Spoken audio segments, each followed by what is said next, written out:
Part 2. You hear a local government official called Mark Burton talking about traffic congestion in the local area.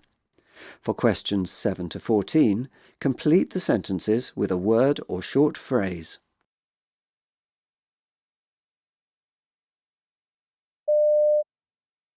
Good afternoon. I'm here today to discuss what the Council is doing to tackle traffic congestion.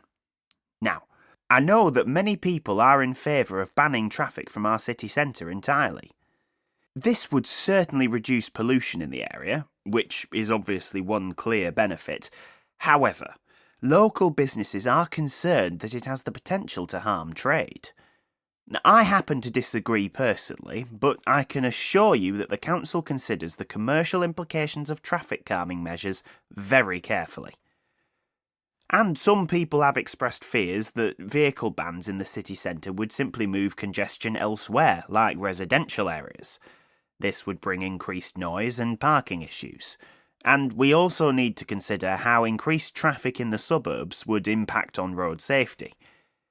Actually, this is my main concern since there are many schools in those neighbourhoods.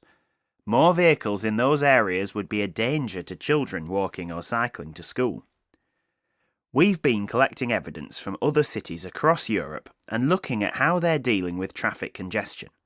We're particularly interested in cities of a similar size to our own. Of course, these places don't all have the same geographical profile. Some are coastal cities, while others are industrial cities in the middle of a country. Nevertheless, we can still gain useful insights from all of these case studies. One point that has come out of our research is that restrictions on private vehicles can only be a partial solution. The cities that have had the best outcomes are those that have combined these with investment in more public transport. This has to be the key for our city.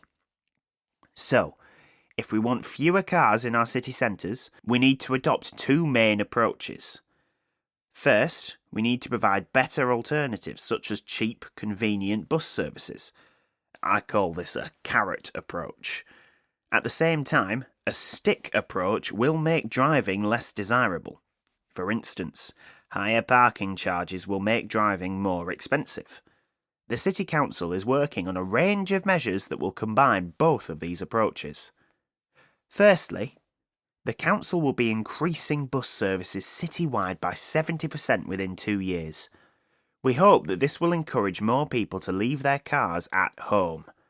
We're also committed to ensuring that the entire network runs on electric buses within 5 years, and we're currently looking at ways to make bus travel more affordable.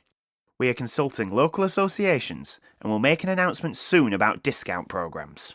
And we can tackle the traffic problem in other ways too. My personal opinion is that we need to do more to promote cycling. I'm proud that the Council will double the number of bike lanes over the next 2 years. We'll also be introducing a new short-term bike rental scheme which you can use from an app on your phone. But most important of all, we're going to provide free cycling safety classes, open to all. Let's make our city the nation's #1 place for cycling. Of course, there will still be many people who need to use vehicles around the city.